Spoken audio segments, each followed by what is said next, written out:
Etsy is a great platform for entrepreneurs and creatives who are looking to start their own business and make money selling low ticket products online. And there are shed loads of successful people who have managed to make a full-time living from selling products on Etsy, which is absolutely awesome and which makes me super excited to share this video.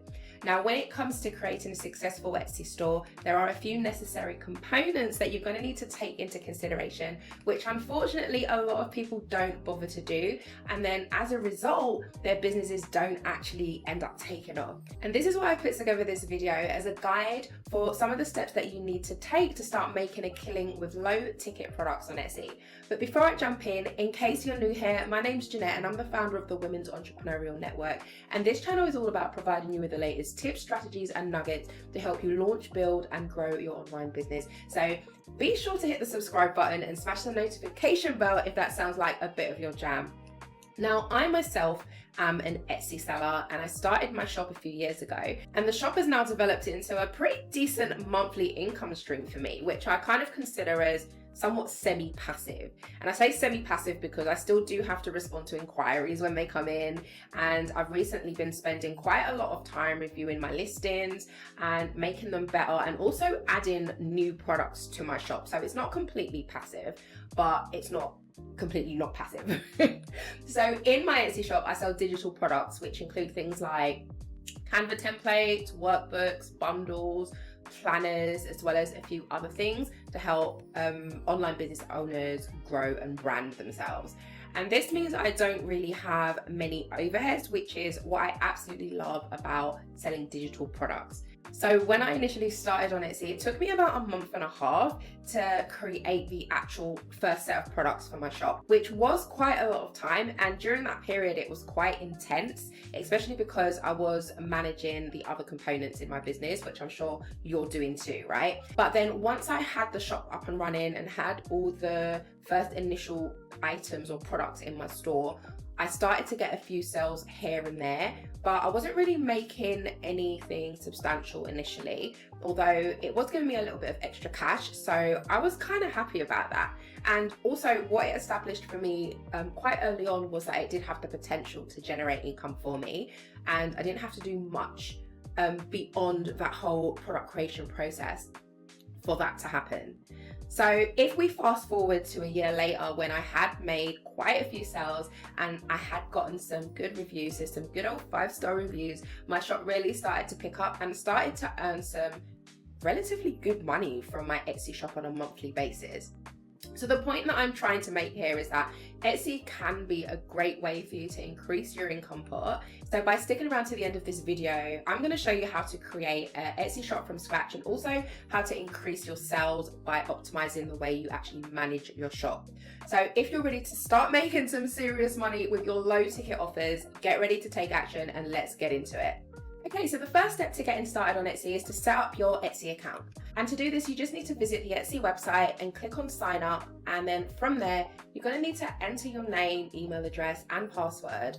You're also going to need to select a username for your shop, and this should be something that's easy to remember and that kind of reflects your business. And then once you've created an account, you're going to need to complete your profile by entering some additional information like your profile photo, your shop name and location, your contact information, your products categories, payment methods accepted, and also the policies and tax information. So be sure to fill out all of this information accurately, as this is going to help your shop become verified as soon as possible and will help potential customers find your shop once it's actually live. And then once you've completed all the necessary information, your account should be ready to go, and you can then start creating and uploading your products. So a few tips for setting up your Etsy shop are, when coming up with the name for your Etsy shop, make sure that it's kind of catchy and easily recognizable. So it should really reflect your brand or the products that you're selling. You also want to take the time to create an attractive banner for your shop, and the banner should be eye-catching and also memorable so that potential customers can easily recognize your shop whenever they see it. And then once you've created your shop, be sure to set up the relevant product categories so that customers can easily find what they're looking for. So next you're going to want to do a little bit of a brainstorm and come up with some creative product ideas that are going to allow you to attract potential customers and also to stand out from the competition, because competition is quite fierce on Etsy, and that's definitely something to keep in mind. So take some time to do some thorough research on the niche that you plan to target and understand exactly what it is that people are looking for and what your competitors are offering. And you can do this by searching related terms on Etsy and seeing what other shops are actually selling, as well as exploring marketplaces like Amazon or eBay and other sites to get an idea of what products are currently in high demand at the moment. And you can use tools like eRank and Insight Factory to find keywords and products that are currently trending with a high search volume, but that also have low competition. And I would also encourage you to take the time to read some customer reviews to get a better understanding of what people are looking for in terms of products and services, and also to find out where other shops or other sellers are falling short, so that you can kind of step into that space and create something that's better and more appreciated from your target audience. The research that you carry out is going to help you to identify any target areas for improvement that you could potentially fill, and could also help you to come up with product ideas that are in line with some of the latest trends that are out there at the moment. Lastly, consider how much time you have to actually spend on creating new products.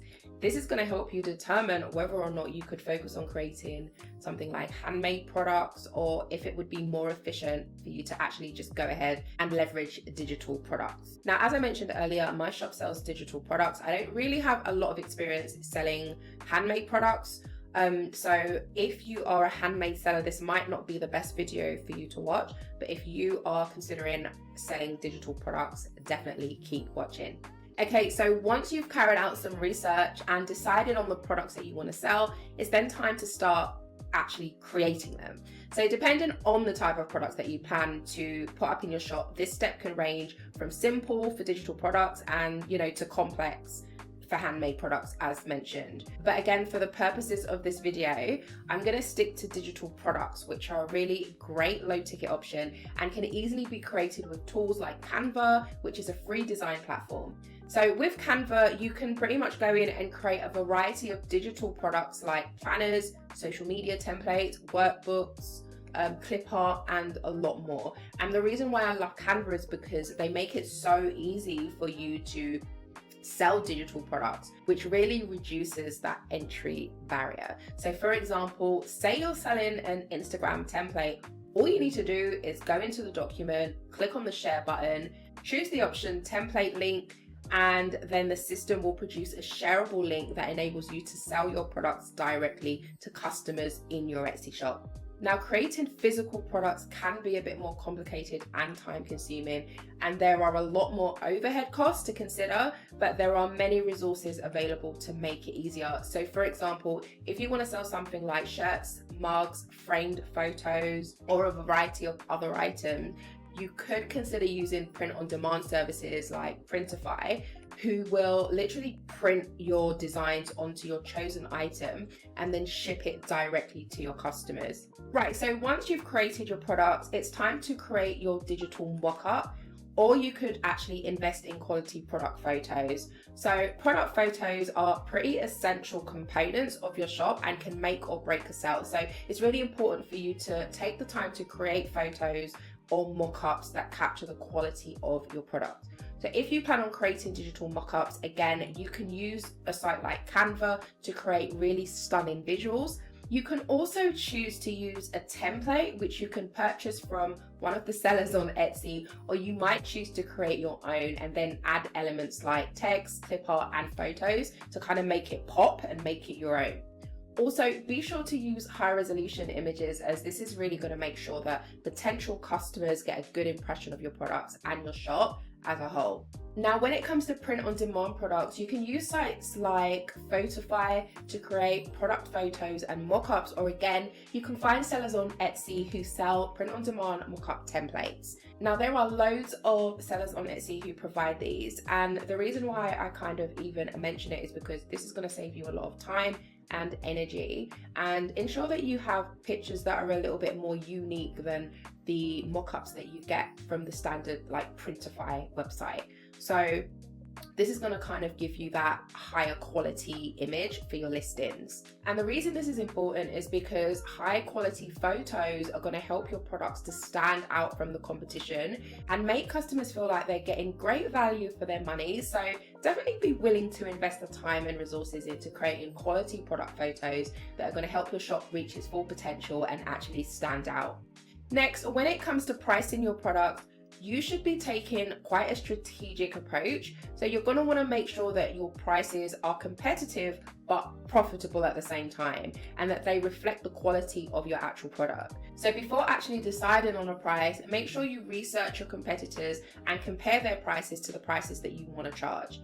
And this will give you an idea of how your product prices stack up against the competition, and also help you identify any areas for improvement or where you can charge that little bit more by adding that little bit more value to your product. Now, selling digital products on Etsy is super saturated, and there are some people selling products for insane amounts like $1 or less for something that you could potentially charge $30 or more for, which is quite a shame, to be honest, because someone isn't going to pay $30 for something they could get for $1, right? And this is why it's important for you to make sure that your products are standing out and that they're offering more value, and that they're unique, so that you can actually get away with successfully charging a higher price point for your items. If you're selling print on demand items, you should also take into account things like shipping, packaging, and also taxes. So these additional costs can really add up quickly. So you definitely want to make sure that you're factoring them into your pricing structure so that you're actually able to make a profit. If you're selling digital products, your overheads will likely be very low, but you're still going to need to factor in Etsy fees, which are applied to each listing and to each sale that you make. And then lastly, you could consider offering discounts or bundles on certain products to encourage customers to purchase more from your shop. And this is because offering discounts can really help you to drive those sales, to also increase customer loyalty and generate positive word of mouth marketing for your shop. Right, so once you've actually created and priced your products, it's time to list them on Etsy. So this includes coming up with a product name, choosing the category for your product, writing an informative SEO description, adding tags and keywords to help customers find your product and to also help you rank in Etsy, and setting the quantity available for sale. Now, writing a good SEO-rich product description is pretty essential, as it's what Etsy uses to recommend your product, and it's also what customers see to help them make informed decisions about who to purchase from. So if you've got a 3-line description that doesn't really give much information, one, it's not going to do very much for your SEO, but two, if you've got a competitor who is given a full description and who is making that product sound really enticing, well, it's no surprise that your customer is probably, or your potential customer is probably going to choose your competitor over you. So it's really important to try and keep your product descriptions concise and informative, detailing the key features and the benefits of your product, while also including any relevant keywords so that you can rank better in Etsy search. Now, you also have the option to add 13 tags which should be relevant to your product, making it easy again for Etsy to refer your product to the right people and for customers to be able to find your product in search. Now, I would highly recommend that you use all 13 tags available to you, and there are great tools out there that will help you come up with relevant tags for your products, like eRank or like Insight Factory, as I mentioned earlier. Now, once you've completed all the information, you've added your product photos, you've got your description, you've got your price, you're going to want to click publish, and that's when your product is going to become live on Etsy. Now, as an Etsy seller, it's important to learn and understand how Etsy SEO works so that your items are able to show up higher in search, and that's obviously going to result in you being seen more on their platform. So you're going to want to make sure that you're using relevant descriptive titles and tags for your products. As mentioned earlier, you should also be writing a thorough keyword-rich description to help with search engine visibility. Again, take advantage of the 13 free tags that you get for each product, and take advantage of the shop sections feature, which allows you to organize your products into categories and also try to use keywords for each section. Next, make sure that your product photos are clear and professional and that they give as much information as possible while looking very appealing to potential customers, as this can really help with search engine visibility. But also bear in mind that a lot of customers are going to go through your images, and not even look at your description. So make sure you've got enough relevant information in the images to help people that are on your store or on that product make a buying decision. So lastly, make sure that you're monitoring and analyzing the progress of your listings and of your shop as a whole. So you want to be checking things like, click rates. You want to be really monitoring your conversion rates. And if you've got, for example, an item in your shop where people are really clicking, it's got a high click-through rate, but then they're not purchasing, you need to kind of establish why that might be happening. So maybe that's because of the images, maybe that's because of the description. And the whole point of optimization is kind of checking the data to be able to improve how your products are performing. And that could mean a number of things. As I said, that could mean changing the images or updating those images to make them more appealing or to make them more informative. It could mean updating the description to make it more maybe understandable or to give more details of the actual product. The point is, it's really important if you're going to develop and grow your Etsy shop that you understand what's working and what's not, so that you can double down on the things that are working and just kind of keep optimizing and adjusting until you get, those products to a place where they're making consistent sales. Now, when it comes to marketing, you could absolutely see how you do in organic search if you want to, but I would definitely recommend just trying out Etsy ads, because this is a great way to help you reach more customers and also increase your visibility, which could potentially result in a huge amount of success on Etsy because it means more sales, right? But again, you're gonna have to test, see what's working. If you have a product that is doing really well organically, then it's a good idea to put some money behind that listing and kind of push it out to a wider audience to see how it converts. Etsy ads allows you to target shoppers with specific keywords and customize campaigns based on budget. And what I like about using Etsy ads is that you can see your data quickly as opposed to using organic methods. So I'm not against using organic methods on Etsy at all, but the reason that I do endorse using Etsy ads is that growing a business or a shop or whatever, it's all about getting data, and using ads allows you to get data in a quicker amount of time, which means that you can get results more quickly than you would if you were just using organic methods. So to create an Etsy ad, all you need to do is click the marketing option on your Etsy account and then choose Etsy ads. And then from here, you can customize your campaign by setting a budget and choosing the products that you want to advertise. Now, once you've set your budget, I would advise giving it about 30 days to do its thing, which is going to give you enough data to be able to make an informed decision about how you're going to proceed. So if you've got a product that is not doing very well, at that point, you'll kind of know, so you can switch it off.